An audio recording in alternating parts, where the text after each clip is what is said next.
ఇంకా మా అన్న వస్తలేదు ఏంది? ఒకసారి మా అన్నకు ఫోన్ చేసి అడగాలి నాన్న ఏమైందో. ఫోన్ చేసుడు కాదు బావా, బావతో నువ్వే పోతే అయిపోవు. నీ వచ్చేదాకా ప్రాణం ఆగుతలేదు కదా. అదేనే అన్నేందో ఇంకా రావట్లేదు. వస్తాడులే బావా, నువ్వేం టెన్షన్ పడక ఆగు. కానీ నాకు లోపలైతే మస్తు భయం అవుతుంది. వాళ్ళు అన్న ఒప్పుకుంటాడంటావానే? అమ్మ తోడు ఒప్పుకుంటాడు బావా, నువ్వు ఎందుకు ఇంత నన్ను టెన్షన్ పెడతాను? టెన్షన్ అవుతుంది కదా. కార్తీక్ వాళ్ళ అన్నతో మా అన్న ఏం మాట్లాడుతుండే ఏమో. దేవుడా మా లవ్ యాక్సెప్ట్ చేయాలి దేవుడా. మా అన్నయ్య మా పెళ్ళికి కూడా ఒప్పుకోలేదు దేవుడా, please please. Hi Shiva.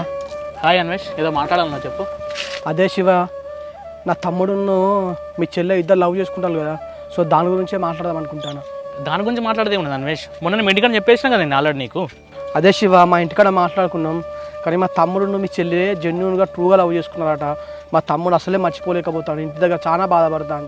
Anvesh, నువ్వేమో ట్రూ లవ్ అంటాను, మా చెల్లినేమో మంచిగా తింటుంది ఉంటుంది, మంచిగా హ్యాపీగా కాలేజ్ కూడా పోతుంది. కానీ మా తమ్ముడు అయితే అస్సలే అట్లా లేడు, కావే లేకుండా అసలే ఉండలేనంటాడు. నేను ట్రూగా లవ్ చేసిన అన్న ఏదో ఒకటి అని చెప్పేసి ఇంట్లో చాలా బాధపడతాను.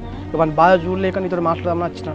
దానికి నేనేం చేయాలి అన్వేష్? మా చెల్లకి ఇప్పుడు ఎగ్జామ్స్ కూడా నడుస్తాయి, ఎగ్జామ్స్ కూడా రాస్తాను. అది ఎగ్జామ్స్ అయిపోయిన తర్వాత మా బావకి ఇచ్చి పెళ్లి చేద్దాం అనుకుంటున్నాను. ఆ పనులు కూడా స్టార్ట్ అయినాయి ఇప్పుడు. అవునా శివ, కానీ ఒక్కసారి మా తమ్ముడి గురించి ఆలోచించవచ్చు కదా.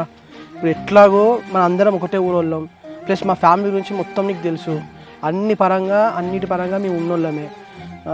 మా తమ్ముడు చాలా బాధపడతాను. ఒక్కసారి మా తమ్ముడు గురించి ఆలోచించి ఏదైనా ఒక మంచి నిర్ణయం తీసుకోరా.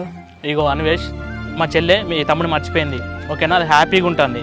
ఇప్పుడు మా బావకు మా చెల్లకు పెళ్లి చేద్దాం అనుకుంటున్నాను. ఆ ఏర్పాటు కూడా స్టార్ట్ అయినాయి. మళ్ళీ దీని గురించి మాట్లాడుతాను ఏంది నాకు అర్థం కావట్లేదు.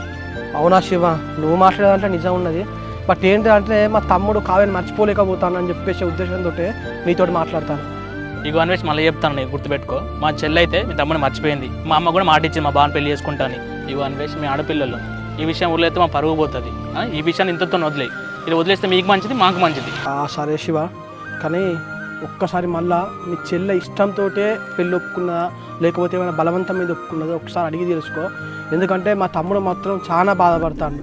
నువ్వు ఏదో రిక్వెస్ట్ చేసినా ఇక్కడికి వచ్చిన ఈ టాపిక్ మాట్లాడదామంటే ఇక్కడ వరకు వచ్చటమే కదా అసలు. దానికి ఆల్రెడీ పెళ్లి సెట్ చేసిన నేను నెక్స్ట్ మంత్ పెళ్లి చేద్దాం అనుకుంటాను. ఇంకోసారి అయితే ఫస్ట్ నాకు తీసుకురాకు, ఈ టాపిక్ గురించి నాకు మాట్లాడకు.